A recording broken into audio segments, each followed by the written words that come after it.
Royal Challengers Bengaluru 2025 IPL के champions क्या 2026 में अपना टाइटल डिफेंड कर पाएंगे? तो मैं हूं हर्ष और मेरे साथ है मेरा फ्रेंड सुमित।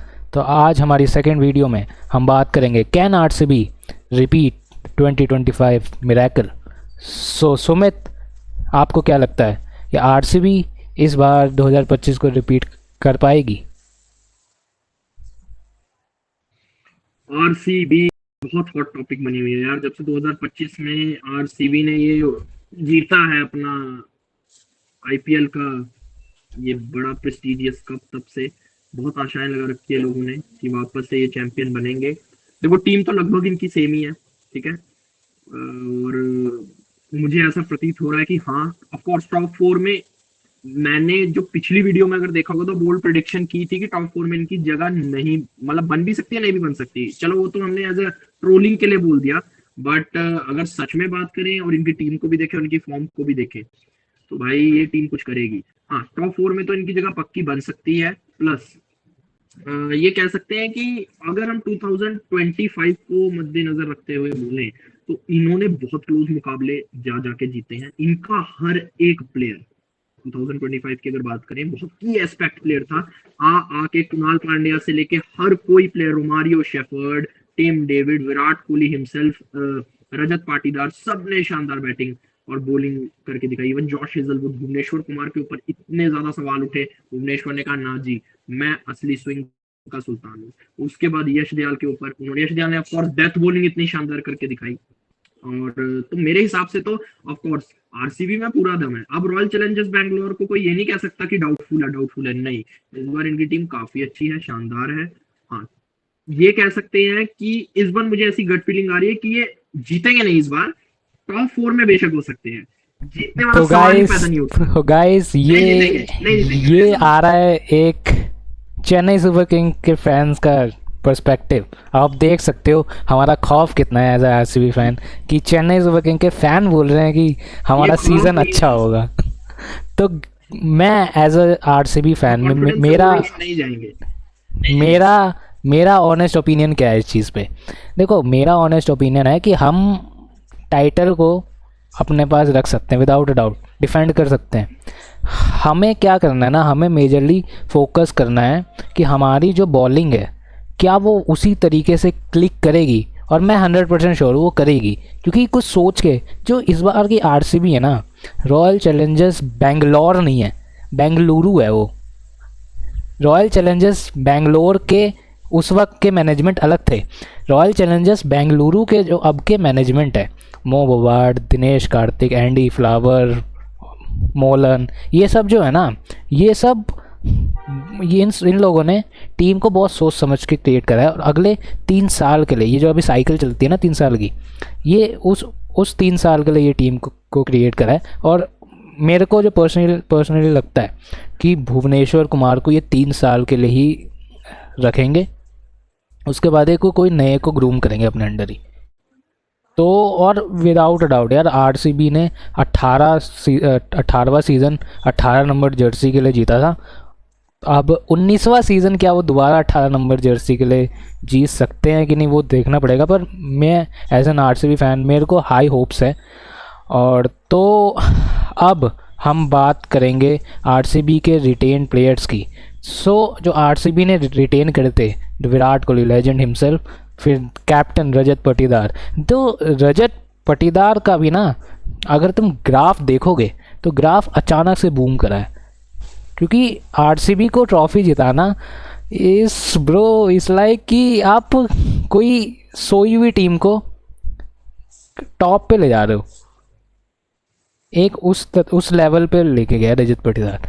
देवदत्त पडिक्कल का जो फॉर्म है, माय गॉड, जो फॉर्म में उन्होंने बैटिंग करी है अभी रणजी ट्रॉफी में, इतनी अच्छी फॉर्म में उन्होंने खेला है। फिल सॉल्ट का फॉर्म थोड़ा डाउटफुल है, बिकॉज फिल सॉल्ट का जो वर्ल्ड कप है वो भी अच्छा नहीं गया। पर एक चीज़ आप ध्यान रखना कि फिल सॉल्ट ने मोस्टली मैच जो खेले हैं वो खेले हैं श्रीलंका में, स्पिनर वाली पिचेस है। लेकिन अब हम ये नहीं कह सकते आप टॉप लेवल के खिलाड़ी हो, आपको स्पिन खेलना आना चाहिए यार। जब हम कोहली जैसे प्लेयर को बोल सकते हैं कि स्पिन नहीं खेल पाता, तो आप कौन हो? उसके बाद है जितेश शर्मा, आई थिंक मैं पिछले विन का जो क्रेडिट है ना वो LSG मैच से स्टार्ट हुआ था, और जितेश शर्मा ने आई थिंक वो होता ना रोल, मेन रोल निभाया था। जितेश शर्मा की इज्जत तब से बड़ी है सबके RCB फैन के उसमें हार्ट में। उसके बाद वाइस कैप्टन भी, वाइस कैप्टन भी अब बन गया, आरसीबी टीम का वही है। और उसके बाद ये हमारे टिम डेविड, वो देखो टिम डेविड को हम 4 नंबर पे भी ऑपरेट कर सकते हैं, टिम डेविड को हम 5 पे भी 6 पे भी कर सकते हैं, फिनिशिंग के लिए भी कर सकते हैं। उसके बाद है हमारा कृणाल पांड्या। कृणाल पांड्या हमारी टीम का मैजिशियन है वो, उसको और क्या बॉल डालता है यार, मतलब वो मेरे को लगता है सबसे अंडररेटेड खिलाड़ी है वो। उसकी रेटिंग इतनी करते नहीं है लोग, लेकिन क्या स्पिनर है, बैटिंग भी बहुत। दिल्ली कैपिटल्स का मैच कोहली के साथ मिलके उसने जिता दिया। उसके बाद है रोमारियो शेफर्ड। देखो सॉरी हर्ष मैं इंटरप्ट कर रहा हूँ, कुणाल पांड्या की एक बहुत अच्छी बात मुझे लगी, कुणाल पांड्या और हार्दिक पांड्या, ऑफ कोर्स हार्दिक पांड्या ने पहले डेब्यू किया, but Kunal Pandya as a T20I player वो बहुत पीछे चला गया। मुझे ऐसा लगता है कि इंडियन क्रिकेट टीम उसको बहुत ज्यादा यूटिलाइज कर सकती थी, बट ऑफ कोर्स आपके पास बेटर ऑप्शन आ गए, रविंद्र जडेजा के पास आपको अक्षर पटेल मिल गए, तो आपको उतना लगा नहीं कि यार, क्योंकि मोस्ट प्रोबेबली लोग यही कह रहे थे कि यार ये जो प्लेयर है कुणाल पांड्या ये रविंद्र जडेजा की जगह ले सकता है, बट उससे भी ज्यादा अच्छा अक्षर पटेल हमारे बापू आ गए और उन्होंने कमाल दिखा दिया। और अक्षर पटेल की तो अब जगह कोई खा ही नहीं सकता यार, इंडियन टीम का वाइस कैप्टन है वो T20 का, विदाउट अ डाउट यार, विदाउट अ डाउट। अक्षर पटेल से कंपैरिजन नहीं कर सकते। पर मैं ये कहूंगा कि कुणाल पांड्या ने अपने को इतना ज्यादा इंप्रूव किया है और आरसीबी ने उसको इतना ज्यादा बैक किया है कि उसने दिखाया है, चाहे वो मुंबई के मैचेस में वो बंदा यॉर्कर मार रहा था, बाउंसर्स मार रहा था, मैं तो देख के हैरान हो गया कि ये स्पिनर इतनी क्वालिटी दिखा सकता है। हालांकि उनके पास उतनी टर्न नहीं है, बट वो तेज कराते हैं और तेज कराते हुए शानदार तरीके से तेज फेंकते हैं। मुझे तो लगता है यार कुणाल पांड्या के पास जिस हिसाब की स्पिन बॉलिंग कह सकते हैं आपके पास वेरिएशंस है, बेशक उनके पास उतनी मतलब बॉल को टर्न कराने की एबिलिटी ना हो, पर जो तरीके से वो मिश्रण करता है बॉल में, स्लो डालेगा, बाउंसर फेंकेगा, यॉर्कर फेंकेगा, फुल टॉस फेंकेगा, बड़ी वाइड यॉर्कर स्ट्राइक करेगा। कुणाल पांड्या की बॉलिंग बहुत अच्छी है यार उसकी, और वो तेज फेंकता है, वो खड़े खड़े 110 फेंक देगा, खड़े खड़े 112 फेंक देगा। तो मैं तो कह रहा हूँ कि कुणाल पांड्या जो है ना वो फिर से इनके लिए की फैक्टर बनेगा, बहुत अच्छा। तो जो हमारा अगला प्लेयर है वो रोमारियो शेफर्ड। रोमारियो शेफर्ड को तो आप भूल ही नहीं सकते कभी भी, चेन्नई वालों। खलील अहमद कभी नहीं भूलता, खलील अहमद के सपनों में भी अभी रोमारियो शेफर्ड आता है। जो 14 बॉल में 50 मारे थे। रोमारियो शेफर्ड वेस्ट इंडीज के लिए नेक्स्ट आंद्रे रसल है, ये मान के चलो आप, यंग टैलेंटेड बॉय। देखो मैं ऐसा नहीं हूँ as a being CSK fan मैं किसी को ट्रोल नहीं करूंगा यार, मैं एक हार्डकोर क्रिकेट फैन भी हूँ, सबको मैं रिस्पेक्ट करता हूँ। जो बैट्समैन और बॉलर और जो ऑलराउंडर अच्छा है मैं उसकी तारीफ करूंगा। हाँ खलील अहमद को पीटा उसने, सीएसके के खिलाफ बहुत शानदार रन बनाए, बट आप ये नहीं कह सकते कि भाई सीएसके कम बैक नहीं करेगी। चलो वो बात अभी नहीं छेड़ते, हम अभी रोमारियो शेफर्ड पे बात करते हैं। Romario shepherd what a player, West Indies के लिए भी अच्छा काम किया उसने, वर्ल्ड कप भी ठीक रहा, अच्छा रहा वर्ल्ड कप, ये नहीं कहूँगा बहुत बुरा, अच्छी पारियां खेली उसने, साउथ अफ्रीका के खिलाफ अच्छी पारी खेली लास्ट में आके। अगर बात करें लाइक उसने जेसन होल्डर का साथ दिया और एक सम्मानजनक स्कोर पे पहुंचाया था वेस्ट इंडीज को, तो ऐसा नहीं है। और आरसीबी के लिए तो वो काम करा ही उसने पिछले साल, तभी तो आरसीबी फाइनल में जाके। तो आरसीबी की पावर रोमारियो शेफर्ड और कुणाल पांड्या बहुत शानदार दोनों प्लेयर है। आरसीबी को इनके अलावा कोई ऑलराउंडर देखने की वो नहीं है। और अब तो जेकब बेथेल सबसे बड़ा नाम, उसके बाद है तो हम उसी की बात कर रहे हैं। जैकब बेथेल को क्या लगता है कि फिल सॉल्ट ओपनिंग में कोहली के साथ फिल सॉल्ट होना चाहिए या जैकब बेथेल होना चाहिए? देखो ओपनिंग तो यार सॉर्टेड है, Virat Kohli and Phil Salt. मैं ये नहीं कहूंगा यार, देखो अब सेमीफाइनल में उसने एक अच्छी इनिंग्स खेल दी, उसने इंटेंट दिखाया बहुत शानदार, 22 साल 23 साल का युवा लड़का है, आके मारेगा, लाइक वो बहुत अच्छा शानदार प्लेयर है, हिट भी कर सकता है बीच में, अच्छा क्या कहते हैं रन बॉल भी खेल सकता है। बट मैं ये कहूंगा प्रॉपर T20 स्पेशलिस्ट है। पर विराट कोहली और फिल सॉल्ट को रिप्लेस करना नहीं यार, कोई इंजर्ड हो तब आप बोल सकते हो यार, वो लोगों ने अपनी पक्की जगह की है। विराट कोहली पता है क्या मेरे को क्या लगता है, मेरे को लगता है ना कि फिल्स मतलब मैंने पिछले साल ना मैं एज एन आरसीबी फ़ैन मैंने इन अपनी मैनेजमेंट को ना एक चीज़ देखी है कि ये लोग एक चीज़ तो बोल रहे हैं कि भाई तुम्हें मार के खेलना है और तुम्हें रन मारने हैं वरना अगले मैच में ड्रॉप हो गए। ये चीज़ देवदत्त पडिक्कल के ऊपर बहुत ज़्यादा लागू हुई थी। तो मेरे को ये लगता है कि फिल सॉल्ट को ये लोग पहले 5 मैच दे देंगे, 5 मैच या 4 मैच दे देंगे। अगर वो 4-5 मैच में वो रन नहीं आए तो वो मे बी जैकब बैथल से उसको रिप्लेस करे। क्या लगता है? हर्ष, मैं पर्सनली बोलूं इस पे, अगर मैं इस पे अपना टेक लूं तो मैं ये कहूंगा फिल सॉल्ट को ये लोग नहीं इतनी जल्दी हटाएंगे, क्योंकि मेरे को ऐसा लग रहा है यार, एक्सपीरियंस बोलता है। और यार देखो, सब कुछ चेंज हो रहा है। T20 वर्ल्ड कप का वो प्रेशर भी नहीं रहा। आप एक तो डिफेंडिंग चैंपियन हो, आप आओगे, विराट कोहली आपकी साइड में है, आप पहले से एक डोमिनेटिंग टीम लग भी रहे हो और करोगे भी, मेरे हिसाब से कर सकते हो यार, आपके पास प्लेयर्स ही ऐसे हैं, ठीक है। तो मैं ये नहीं कहूंगा कि उसको कोई रिप्लेस नहीं कर सकता यार। फिल सॉल्ट और विराट कोहली, मुझे लगता है जब तक आरसीबी अपना लास्ट मैच नहीं खेलती, ऑफ कोर्स वो फाइनल नहीं होगा, खुश मत होना कि फाइनल में जाएगी, नहीं, बिल्कुल भी नहीं। ब्रो लिख के दे रहा हूँ ये, मैं लिख के, 2026 हमारा है। ग्रुप स्टेज की बात हो रही है, ग्रुप स्टेज की बात हो रही है। फिल सॉल्ट को कोई रिप्लेस नहीं करेगा। फिल सॉल्ट और विराट कोहली ओपनर रहेंगे। तो जो हमारे अगले हैं वो है स्वप्निल सिंह, फिर है Josh Hazlewood. Actually Josh Hazlewood injury prone है, उन्हें इंजरी हुई थी तो उन्होंने एशेस मिस करा, फिर उन्होंने वर्ल्ड कप मिस करा। लेकिन अभी कुछ दिन पहले उनकी हुई थी रिपोर्ट, उनकी आई थी रिपोर्ट, उनका टेस्ट भी हुआ था। सो उन रिपोर्ट में एक नोट करने का पॉइंट ये था कि उनको एक और बार टेस्ट देने के लिए बोला है।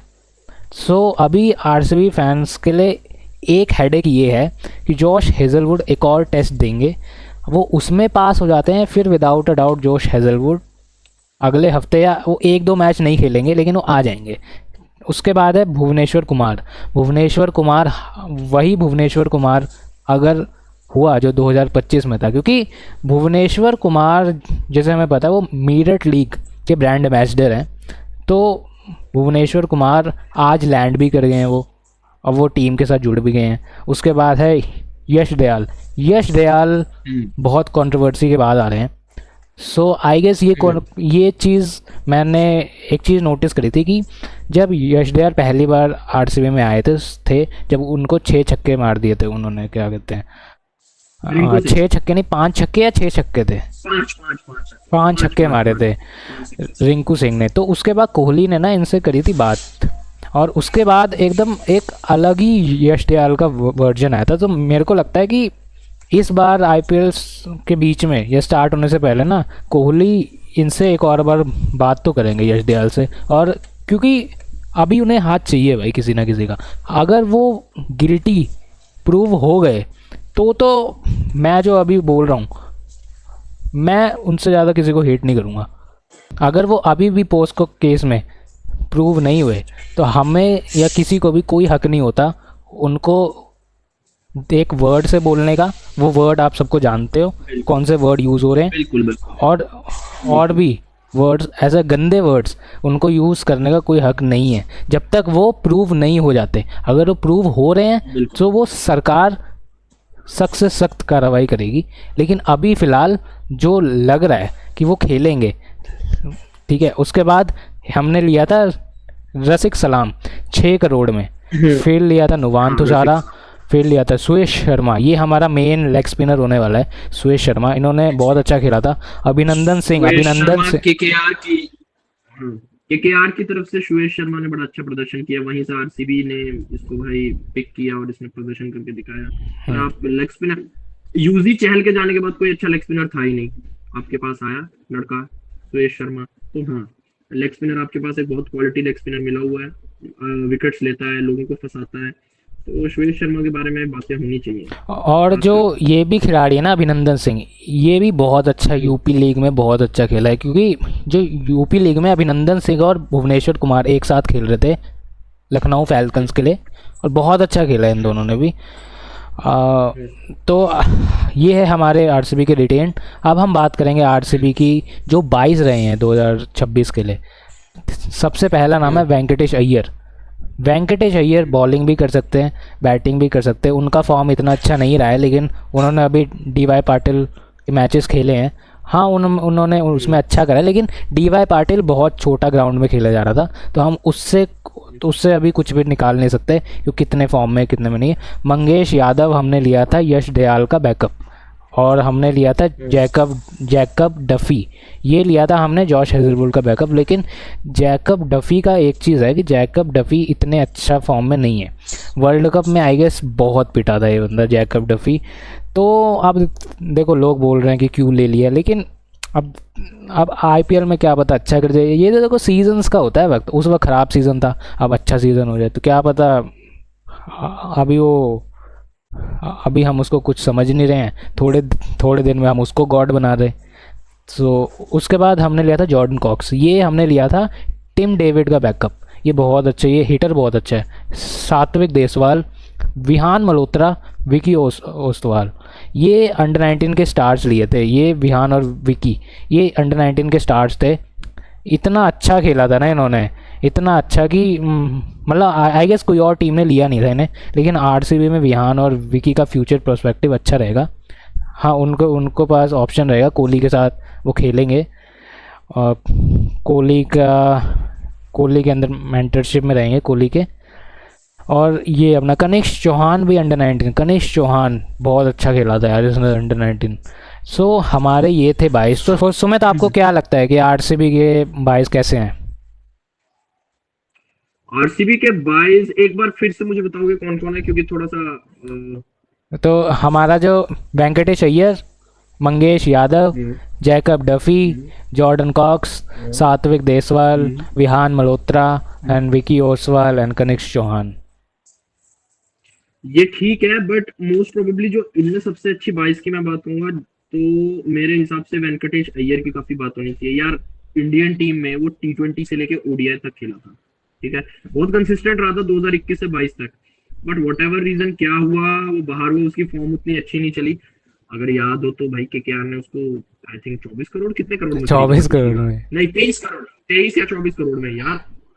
इतना बड़ा प्राइस आप मिचेल स्टार्क को दे सकते हो, ऑफकोर्स यार वेंकटेश अय्यर को क्यों दिया मुझे तो आज भी समझ नहीं आया। ये ये नहीं प्राइस कि का, इस प्राइस के लिए वो नहीं करते, हाँ पर यार प्राइस प्राइस का वो उतने बैगेज हो इतने जाता है महंगे ना, प्लेयर नहीं है।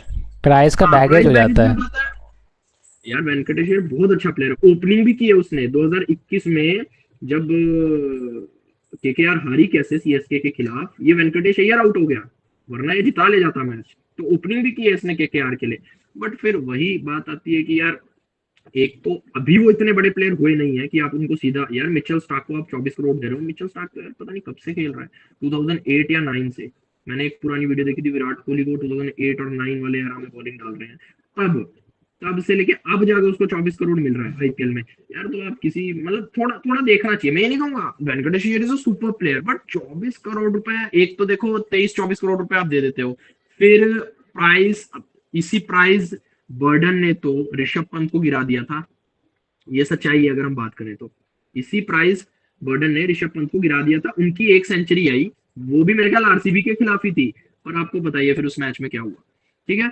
तो मैं यही कहूंगा कि यार इतना वो नहीं, पर वेंकटेश अय्यर में वो पोटेंशियल है कि वो शिवम दुबे या हार्दिक पांड्या काइंड ऑफ काम कर सकते हैं, वो देखना होगा। जॉर्डन कॉक्स भी एक शानदार प्लेयर लगे। ओवरऑल बाइज अच्छी है, ओवरऑल बाइज अच्छी है। वैसे भी इनकी टीम पूरी है, एक बात बताऊं तो हाँ, ये ये जो खरीदे हैं बदलाव ना, करने की जरूरत भी नहीं है। ये जो खरीदे हैं ना, इसमें से खेल सकते हैं वो है Venkatesh Iyer, Jacob Duffy Hazlewood की जगह, हाँ वेंकटेश अय्यर ऊपर, हाँ मंगेश यादव यश दयाल की तरफ, ये हाँ, तीन ही बस खेल बस सकते बस हैं। बस बस। तो बाकी सो और गाइस किसी का अब कुछ है नहीं खास।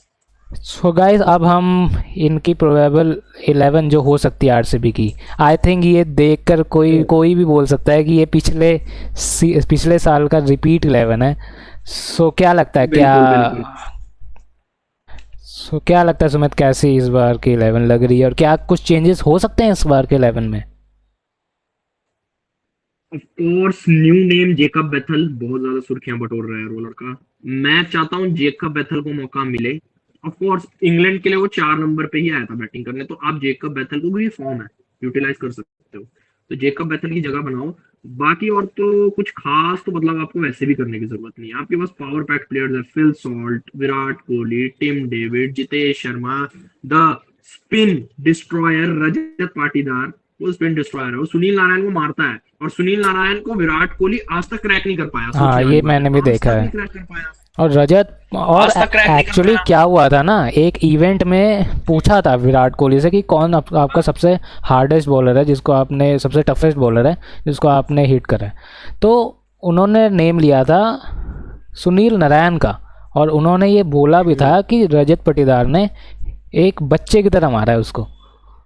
बिल्कुल, वो कहते हैं कि this guy hits him for fun, मतलब मजे के लिए मारता है उसको, मतलब उसको छक्के भी ऐसे मारता है जैसे वो अभी नेट बॉलर्स नहीं होते उसकी तरह। और मैंने देखा था यार कि यार वो मतलब सुनील नारायण को तो स्पिन डिस्ट्रॉयर है। ये वेंकटेश अय्यर ने भी एक बात कही थी कि इस टाइम पे, पुराना इंटरव्यू है, उन्होंने कहा था कि रजत पाटीदार मेरा फेवरेट बैट्समैन है। तो मुझे लगा चलो ठीक है यार बोल रहा है, बट अब तो मुझे भी यार रजत पाटीदार आरसीबी का सबसे सक्सेसफुल कैप्टन बन गया, सबसे बड़ी बात है। ठीक है, विराट कोहली हो चाहे दूसरे जितने भी आए हो, सबसे सक्सेसफुल तो वही है जो एग्रीड यार, एग्रीड, लिफ्टिंग ट्रॉफी। कोई डाउट ही नहीं है जिस इसमें तरह से तो। उसने इंटेंट शो जिस तरह से उसने इंटेंट शो किया, वैसा तो किसी ने इंटेंट शो नहीं किया था। तो यार रजत पाटीदार फैबुलस प्लेयर है। तो गाइस हमारी ये थी आरसीबी की प्रोबेबल 11। आई थिंक हमें इसके बारे में इतना डिस्कशन करना भी नहीं चाहिए, क्योंकि देखो विनिंग 11 है 2025 की, जीती है। इनमें कुछ खामियां फॉर्म के बेसिस पे आप बोल सकते हो, लेकिन वैसे तो कुछ खामियां नहीं है क्योंकि वही टीम खेल रही है। बट अब देखते हैं कि ये ग्राउंड पे कैसे करते हैं। तो अब हम देखते हैं आरसीबी के मैचेस कहाँ कहाँ हैं। सो जो फेज़ 1 में आरसीबी का पहला मैच है वो है ओपनिंग मैच 28 मार्च 2026, RCB versus Sunrisers Hyderabad. So guys ये मैच के लिए मैं आपको एक और चीज़ बताना चाहता हूँ, आप लोगों के लिए एक सरप्राइज़ है कि 28 मार्च को जो पहला मैच है आरसीबी और सनराइजर्स हैदराबाद का, हम दोनों उस मैच में पूरे मैच में लाइव आने वाले हैं इसी चैनल पे, स्पोर्ट्स चेजर्स पे। सो प्लीज़ इस चैनल को लाइक शेयर और सब्सक्राइब करके रखना, और बेल को क्लिक करके रखना, ताकि जब भी हम लाइव आएँ तो आपको नोटिफिकेशन आ जाएगी। सो जो हमारा अगला मैच है वो है 5 अप्रैल को आरसीबी वर्सेस चेन्नई। ये है होम, और जो पहला है वो भी चिन्ना स्वामी में ही है। ये अप्रैल 5 वाला आई थिंक बहुत इजी मैच है हमारे लिए। आई गेस ये बच्चे वो जैसे होता है ना वो वाला मैच है, तो बहुत हल्का ले रहे हो आज, बहुत हल्का। आरसीबी फैंस, मैं आपको कह रहा हूँ बहुत हल्का ले रहे हो आप लोग, हल्का मतलब यार। हम तो लोग हमारे देखो, सीएसके का ये रहा है, सीएसके का ये रहा है, जब वो कमबैक करती है ना तो फिर सबके होश उड़ा देती है। और ये हमने पास में देखा है। चलो बोल लो, अभी तो कुछ कहने लायक है नहीं, पर बहुत जल्दी आपको जवाब मिल जाएगा। कहने लायक नहीं है। उसके बाद हमारा जो अगला मैच अभी है वो कुछ है नहीं। 10 अप्रैल को राजस्थान और आरसीबी का, ये है अवे। उसके बाद है 12 अप्रैल को 2026 में मुंबई इंडियंस वर्सेस आरसीबी। ये बहुत इंटरेस्टिंग मैच है, ये भी है मुंबई में। हमेशा हमेशा तो हमेशा हाँ, ऐसा है Harsh, sorry to interrupt you, but जो मुंबई का मैच है ना वो हमेशा इंटरेस्टिंग होता है। अब देखो सीएसके और मुंबई में कुछ वो बात नहीं रह गई, क्योंकि जब पहले देखा जाए तो पहले जो मैचेस होते थे सीएसके और एमआई की एक राइवलरी थी। अब कुछ खास नहीं, अब तो आरसीबी और सीएसके की ज्यादा है। बट मुंबई इंडियंस और आरसीबी का मैच हमेशा इंटरेस्टिंग होता है और बहुत ज्यादा क्लोज मैच जाते हैं। तो इनका मैच अगर आप पिछले 5 साल से देखोगे ना, बहुत मजा आता है यार। खासकर मैं सबसे ज्यादा आरसीबी और मुंबई की भिड़ंत में बड़ा वो रहता हूँ, और कि यार आरसीबी और मुंबई आने वाली है अब आमने सामने, अब मजा आएगा। ये एक्चुअली ये आजकल एक रील बहुत ज़्यादा इंस्टा पे चल रही है। जब मैच था एमआई और आरसीबी का पिछले वाला, तो एक तरफ हार्दिक था, एक फ्रेम में रोहित था, बीच में कोहली था, जिसमें आउट हुआ था जब नमनधीर, शायद नमनधीर आउट हुआ था। फिर कोहली ने अपना सेलिब्रेशन करा था, और वो सेलिब्रेशन कुछ ज़्यादा एनिमेटेड हो गया था, और रोहित इस तरफ देख रहा था, हार्दिक इस तरफ था। तो वो वाली रील बहुत फेमस हुई थी रिवेंज के लिए। तो अब देखते हैं एमआई आरसीबी से रिवेंज लेगा कि नहीं लेगा। सो अब हाँ, ये भी एक राइवलरी है, मुंबई इंडियंस आरसीबी। अच्छा, ये तीनों टीमें ना, मतलब टॉप 3 टीम्स इस फ्रेंचाइजी, मतलब जो ये आईपीएल है, इसकी सबसे तगड़ी 3 टीमें यही है, CSK, RCB and Mumbai Indians. और इन तीनों के ही मैचेस सबसे ज्यादा इंटरेस्टिंग होने हाँ, वाले हैं इस टाइम पे, लेकिन क्योंकि प्लेयर्स ही वैसे हैं। अगर तुम नोटिस करोगे तो आरसीबी का ना जो फिक्चर्स है वो थोड़ा पहले 4 मैच का टफ बनाया है। आरसीबी हैदराबाद टफ है, बिल्कुल आरसीबी चेन्नई। देखो मैं अगर एज अ फैन कहूँगा तो इजी है, लेकिन एज एन एनालिसिस बेस पे कहूँगा तो आरसीबी चेन्नई हमेशा ये क्लोज गे इनकाउंटर होता है, तो ये भी टफ है। बिल्कुल बिल्कुल। एमआई आरसीबी भी टफ है। तो हमारा 4 में से 3 मैच में हमारा है कि कुछ भी हो सकता है। एक मैच है जिसमें बोल सकते हैं कि राजस्थान और आरसीबी में आरसीबी का अपर हैंड हो सकता है, बट ये गेम ऑफ क्रिकेट है, कभी भी कोई भी जीत सकता है। सो अब मैं एज एन आरसीबी फ़ैन मैं तो कहूँगा 4 में से 4 जीत जाए आरसीबी। पर जो मेरे को रियलिस्टिक लगता है कि आरसीबी एसआरएच में आरसीबी जीत जाएगी, आरसीबी चेन्नई में आरसीबी जीत जाएगी, आरआर आरसीबी में आरसीबी जीत जाएगी, और एमआई और आरसीबी में मे बी एमआई का पलड़ा ऊपर हो सकता है। तो मेरे को लगता है 4 में से 3 जीत सकती है। तो अब हमारे लूजर्स कह दिया यार, sorry my bad CSK fans, 5 time champions. इतना टूट मत करो, कुछ भी हो सकता है, नई टीम लेके हम भी पहुंच रहे हैं, ऐसी बात नहीं है। तो क्या लगता है सुमित कि इनमें से कौन से मैच आरसीबी जीत सकते हैं? मैंने तो पुरानी वीडियो में भी यही चीज बोली थी कि देखो आरसीबी और सीएसके में, of course CSK as a fan भी नहीं बोल रहा हूँ, मुझे लग रहा है, क्योंकि चाहे कुछ भी कहो इतने क्लोज मैचेस गए हैं, बट हमें क्या करना है, हमें अपनी बॉलिंग पे ध्यान देना है, ठीक है, हमें बस बॉलिंग क्रैक करनी है, हम सब कुछ क्रैक कर सकते हैं। मुंबई इंडियंस और आरसीबी में मैं कहूँगा क्लोज होगा, बट आरसीबी जीत जाएगी, फर्स्ट मैच भी जीत जाएगी। मुझे सिर्फ सीएसके से थोड़ा लग रहा है, बाकी 3 तो आराम से जीत जाएगी, मतलब क्लोज हो सकते हैं। और सीएसके वाला तो बस ये थे आरसीबी के 4 मैचेस। तो अब हम एक स्पेशल टॉपिक पे जाने वाले हैं कि आरसीबी ऐसा हमें पता है कि सेल होने वाली है, so who is still in it, मतलब बिडिंग प्रोसेस में अब कौन कौन है। स्टार्टिंग में आधार पूनावाला थे। आधार पूनावाला ने एक ट्वीट करा था, मैं पहले बता देता हूँ, आधार पूनावाला सीरम इंस्टीट्यूट के सीईओ हैं, जो कोविशील्ड कोवैक्सीन ये सब जहाँ पे बनी थी। सो उन्होंने कहा था कि एक ऐप्ट प्राइस पे आरसीबी को हम खरीद सकते हैं। फिर जो टीओआई का ग्रुप ये भी था, प्रेमजी इन्वेस्ट, कैप्री ग्लोबल, ये सब भी इन्वॉल्व थे, रंजन पाई भी। लेकिन जो एवराम ग्लेजर का जब से ये आया था नेम पिक, क्योंकि एवराम ग्लेजर का फुटबॉल फैंस जो भी होंगे वो जानते हैं कि मैनचेस्टर यूनाइटेड के ओनर है, लैंसर कैपिटल के। तो जो एवराम ग्लेजर के जो मैनचेस्टर यूनाइटेड की टीम है, उनका भी एक हिस्ट्री रही है कि वो टीम से ज़्यादा अपना पैसा बनाने में ज़्यादा फोकस रहता है इनका। सो आरसीबी फैंस इसलिए थोड़े शॉक में थे।